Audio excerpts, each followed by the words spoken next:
12 డేస్లో ట్రేడింగ్ గురించి బ్రీఫ్గా ఎందుకు తెలుసుకోలేమో చూద్దాం. Hello everyone, welcome to the basic part and first day of 12 days trading basic series. ఈ ఫస్ట్ డేలో మార్కెట్స్ అంటే ఏందో తెలుసుకుందాం.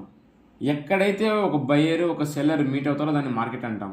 ఫర్ ఎగ్జాంపుల్, కూరగాయల్ని కొనేవాళ్ళు అమ్మేవాళ్ళు ఒక దగ్గర మీట్ అవుతారు, దాన్ని మార్కెట్ అంటాం. మనకు డిఫరెంట్ టైప్స్ ఆఫ్ మార్కెట్స్ ఉన్నాయి, వాటి గురించి తెలుసుకుందాం. వేరే వేరే కూరగాయలు ఉంటాయి, వంకాయలు, బెండకాయలు, టొమాటోలు, ఇవన్నీ ఎక్కడైతే ఒక దిక్కు అమ్ముతారో దాన్ని కూరగాయల మార్కెట్ అంటాం. అలానే రకరకాల చేపలన్నీ ఒక దిక్కు అమ్ముతారు కదా, దాన్ని చేపల మార్కెట్ అంటాం.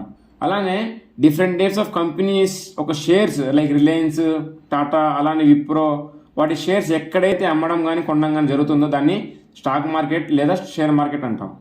ఇలా ఎక్కడైతే షేర్స్ బై చేయడం కానీ సేల్ చేయడం కానీ ఇలా జరుగుతుందో దాన్ని స్టాక్ మార్కెట్ అంటాం. అలానే కరెన్సీస్ అనమాట, ఈ కరెన్సీస్ ఎక్కడైతే బై చేయడం సెల్ చేయడం జరుగుతుందో దాన్ని ఫారెక్స్ మార్కెట్ అంటాం. అలానే క్రిప్టో కాయిన్స్, దాన్ని కూడా ఎక్కడైతే బై చేయడం సెల్ చేయడం జరుగుతుందో దాన్ని క్రిప్టో మార్కెట్ అంటాం.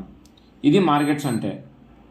ఇలా 3 మార్కెట్స్ ఉంటాయి: ఫారెక్స్ మార్కెట్, క్రిప్టో మార్కెట్, అలానే మన ఇండియన్ స్టాక్ మార్కెట్. ఈ 3 మార్కెట్స్ గురించి నీట్గా ఎక్స్ప్లెయిన్ చేస్తూ ఒక పీడిఎఫ్ క్రియేట్ చేశా. కావాలంటే మార్కెట్ అని కమెంట్ చేసి ఈ రీల్ని నాకే సెండ్ చేయండి, నేను మీకు పీడిఎఫ్ పంపిస్తా. ఇది మార్కెట్స్ అంటే. చాలా డీటెయిల్గా అర్థమైంది అనుకుంటున్నా. నెక్స్ట్ పార్ట్లో అందరూ ఈ చార్ట్స్ చూస్తుంటారు కదా, ఈ చార్ట్స్ అంటే ఏంది, దీన్ని ఎక్కడ చూస్తారు, అలానే ఇది దేనికి వాడతారు, ఈ చార్ట్స్ అన్ని దేనికి వాడతారు అంతా కూడా నెక్స్ట్ పార్ట్లో తెలుసుకుందాం. Bye guys, take care, will meet in the next video.